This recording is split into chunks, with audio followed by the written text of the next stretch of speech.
As the sweltering heat of July 1793 enveloped Paris, the bells of Notre Dame stirred heavy, somber echoes through the air. Within a cramped cell divided into strips of shadow by iron bars, a maiden with a countenance as pure as a sacred icon and eyes unervingly calm sat silently before a painter. She did not tremble at the approach of her execution. Instead, she meticulously tidied a stray lock of hair and whispered, "Pray, capture the tranquility of my soul at this moment, for it is the only truth I leave to this world." She was Charlotte Corday, the 25-year-old girl who stole into Paris alone and ended the life of the tyrant Marat with a single blow. This is a chronicle of ultimate clarity amidst absolute chaos, and how a soul maintains a solemn sense of ritual within a fractured era. The hues of Charlotte's life were tempered within the ivy-clad cloisters of Normandy, settling slowly alongside the rhythmic cadence of ancient chants. In those years she was youthful and melancholic, finding her soul's spiritual sustenance in Plutarch's Lives and the republican ideals of ancient Rome. In the morning mists of her estate in Cannes, she would ponder the grand themes of sacrifice and liberty in solitude. To her eyes, France had been pushed to the precipice of savagery, and her entire existence seemed destined for this single moment, to become the levee that would stem the raging tide. This profound sense of duty instilled in her a near-religious devotion to sacrifice. When she boarded the coach for Paris for the first time, what she felt was not terror, but a state of absolute serenity. She had finally found the anchor for her soul. On July 13, 1793, under the merciless sun of Paris, Charlotte Corday displayed a chilling, marble-like composure. Clad in a modest white printed cotton dress, she concealed a black-handled dagger within her bodice.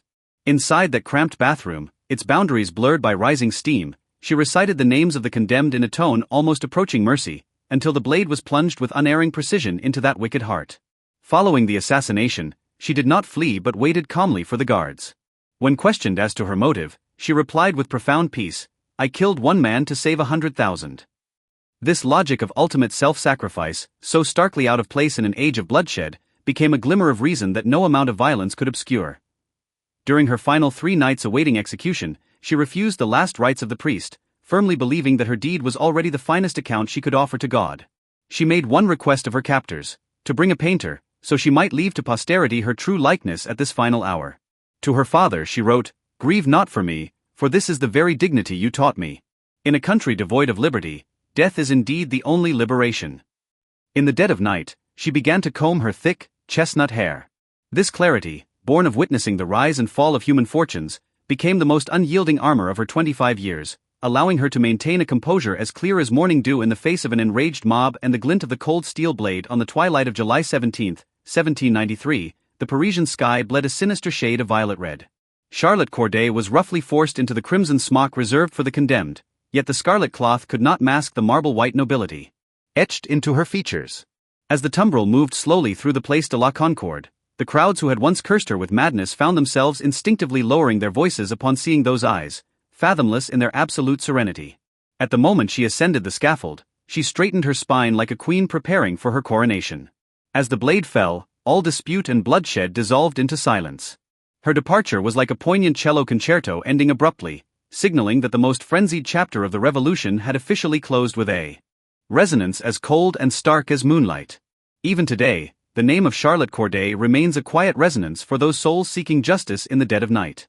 She left behind no triumphal arches, but a specimen of human clarity and solemnity. She reminds us that even when the entire world descends into madness, the order within your heart is governed by your own steadfast adherence to truth. She was one of those rare figures in history who truly managed to preserve sanctity amidst violence. The capital of Sargon has crumbled, and the island of Napoleon has sunk into the past, yet Charlotte's words, "I forgive everyone," crossed the boundaries of hatred and time.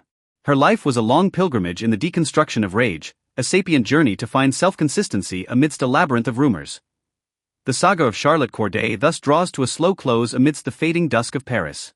She was never a master of absolute happiness, but a weary soul who steadfastly refused to surrender her reason. She tells us that no matter how clamorous your life may be, the tranquility within is your only eternal sanctuary. Just as she sat through the sweltering Parisian summer nights, clutching a guttering candle to find the meaning of existence through her quill.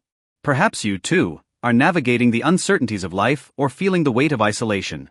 But believe this, in every life, there exists a final portrait, a private space for dialogue with a self that requires no outward display. May the steadfastness and serenity of Charlotte become the softest feather in your dreams. Good night.